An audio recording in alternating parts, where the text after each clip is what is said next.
We're going to learn how to get pictures onto your spreads. Go to Google and type in My HJ Yearbook. Click on the first one. It'll take you to the login page. Some of you have multiple years. Click 2023 if it asks. If it doesn't, go straight to Design, then Pages. If you remember, we've already set up your spread so that right now on your temporary spread, because this will eventually be somebody else's. Right now, you have your name, question, 4 boxes, and 4 quotes. I've typed in 4 fake quotes, so sorry, Kenna, Brianna, and Nathan. But my goal today is to get pictures of Kenna, Brianna, and Nathan and me in there. And do not worry if you do not have pictures of these people, because we're going to put placeholder ones in there. This is just a practice. Your goal is to just get pictures in there today. We're going to work from the library, so we have to close that, go back to the menu, click on Library. There's several tabs across the top. You can click on portraits and look through these, but do not touch anything. Don't delete anything. Don't change anybody's name here. If we mess this up, it's going to mess up our book. Let the people chapter editors take care of these. We'll deal with the other tabs later. Always make sure you're clicked on Candids. This is where we're going to upload pictures. We need to go to Import, Import from my device. I have quoted Kenna, Brianna, and Nathan. I just happen to have some pictures of them there. You can go through and look for other photos. You need to go to This PC, Apps, Journalism, Yearbook, 2023, Journalism Department. Again, if you can't find pictures of who you quoted, don't worry about that. There might be some in here. Oh, and by the way, to see the pictures, if you only see the list, you click on this triangle, go to extra large icons. Try to find pictures of the people that you quoted. But again, if you can't, don't worry about it. We've got a plan for that. To upload a picture, click on it because I've quoted Kenna. I'm going to click this picture, make sure it's blue, then click Open. And when I do, and it's done, it's going to say upload complete. Do you want to tag? Always say yes. When we work on our real pages later, you will thank yourself that you tagged your image. Otherwise, you're going to have to look through hundreds of images later. So get used to it now. Click tag images now. You'll see a blue border. If you don't, you can click your image and it'll get a blue border. We need to tag this picture as whatever it is. We can scroll through this list. We could tag it as journalism. If this was something baseball, we can tag that as baseball if that's your page, or Blue Crew or whatever. Today, we're just going to tag things as your first name. So type in your first name only and click the plus. Now that way, if I need to find this picture later for my page, I'll be able to just type in my name and it takes it to all those pictures. Now we're going to try and find pictures for the other people you quoted on their page. I have Nathan there. I have Brianna. I don't have a picture of myself. I'm not going to worry about that right now. To select multiple pictures, hold down the Control key on your keyboard, the CTRL on the bottom left, and click on multiple pictures to upload them. Same thing, you're going to upload them. You probably won't get that message that I just saw, but you will get the tag images message. Again, always tag them as your first name. Once you've done it one time, you should just be able to click this box, or you should be able to click the plus again. Now all 3 images that I've uploaded are tagged as my name. Now I can start plugging in some pictures. Go back to book, open up your name. Make sure you click this side to work on both sides of the spread. Hover your mouse over Candids, and now I can click and drag the pictures in. Click, drag. When I drag, make sure the border turns blue. I've dropped that picture in. I've quoted Kenna and I've quoted Brianna.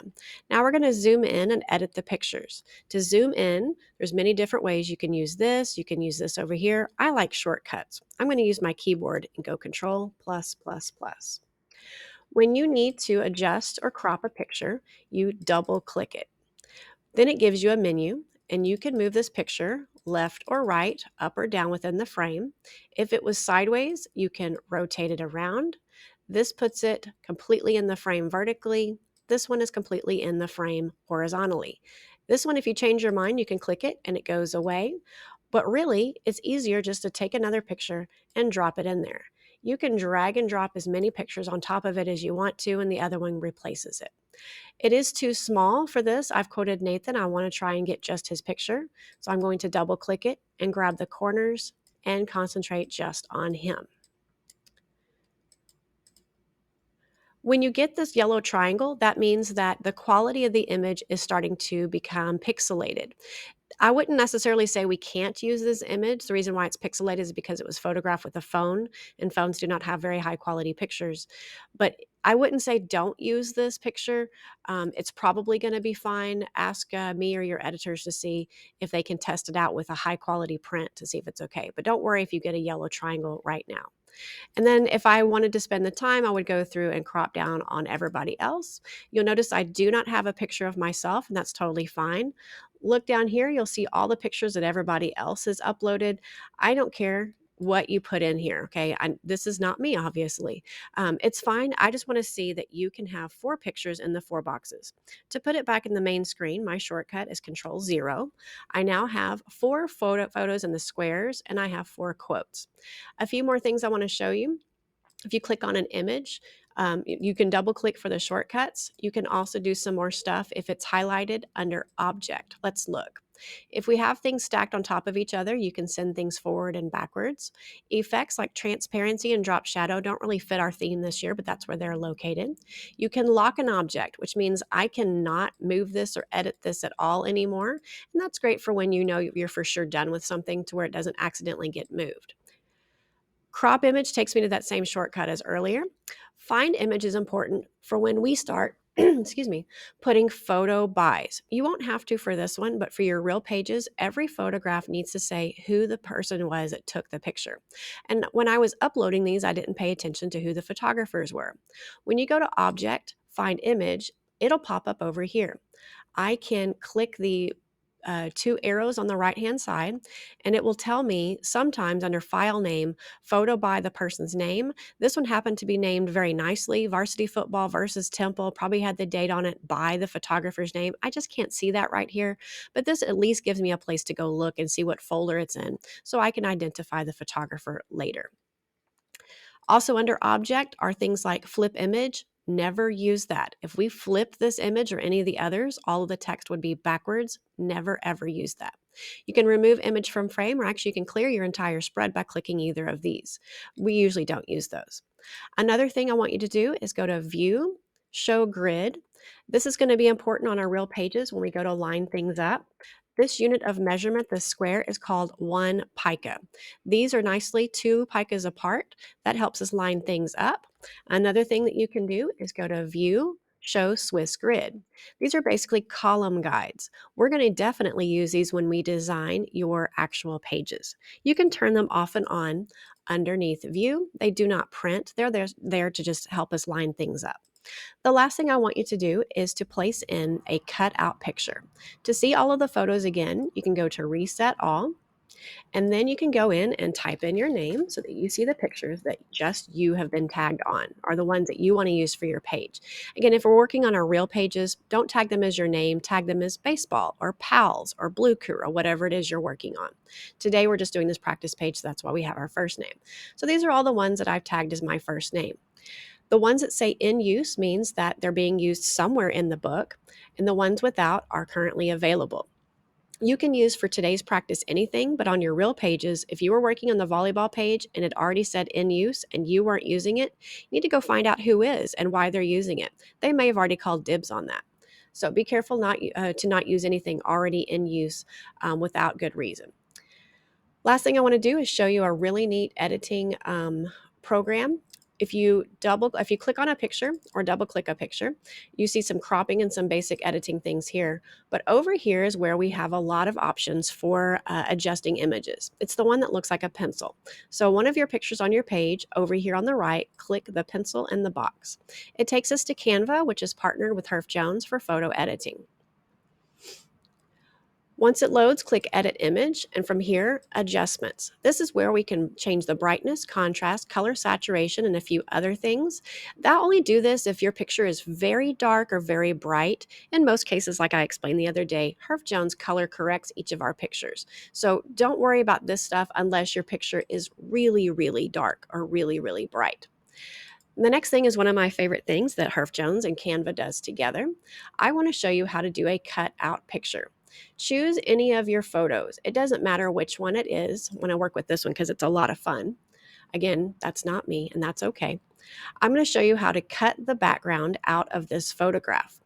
First, we need to find the image over here on the right-hand side. That's the one I just drug. I'm going to go back to the photo editing pencil, click it, open up Canva. The better the image, the higher quality the image, the longer it takes, and that's fine. Click Edit Image, and normally we would have to go into Photoshop and spend minutes, maybe even hours, cutting out all of this green grass and trees. Here we're going to do it with one click. BG, or background remover, the beach ball, click it. And again, the more quality the image is or has, the longer this is going to take. But in just a few seconds, you'll see the background of this image clicked or completely cut out.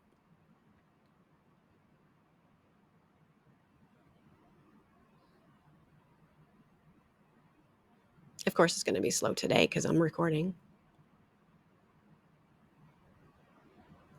Look at that. That would have taken me all dang day to do. And it may not be perfect, but that's way better than trying to do that in Photoshop.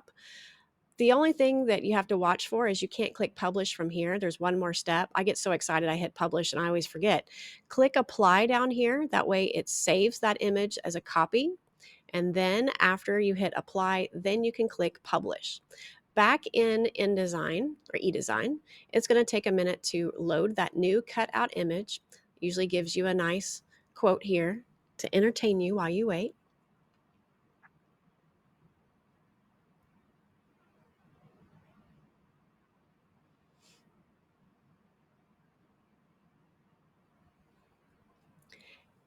And it won't pop up right away. It's still loading that into our images file right here. You'll still have your original image, so if you decide that you don't want it cut out, the original is still there. It should pop up as the top left picture in just a few seconds.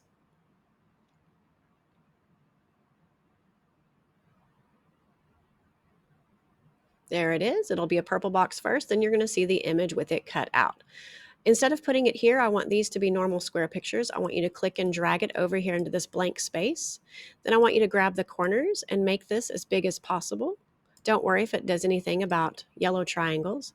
You can also edit this if you want to. You can fix the cropping on it if you'd like. But that's what I'm looking for in a final version. Don't worry that the names are underlined in blue right now. That is something we're going to do for a later assignment. I do need your name, your question, your 4 quote answers to that question. 4 square pictures, hopefully of that person who's quoted, but if it's not, it's okay. Pick anybody's picture. And then a cut out image of anything or anyone over here. Once you're finished, we're going to print this for the grade. File, create standard PDF. Here's another time when you need to wait just a little bit. The older the computer is, the longer this is going to take. But I do need to remind you how to print 2 pages of a yearbook on one single piece of paper to save some trees. Also so that it fits better in your portfolio. All of your printouts need to go in the design and other section of your binder. And when we start proofing pages, this is how we print them to hang up on the wall and check for mistakes. Once it's done, it pops up down here on the bottom left of your screen. This is my pages 2 and 3. Hit print on the top right. Destination or the printer's name is HP Universal. Click more settings, and when you can click 2 pages per sheet, you're going to see that the spread now fits on one single piece of paper. Hit print and turn that into the grading tray for today's grade.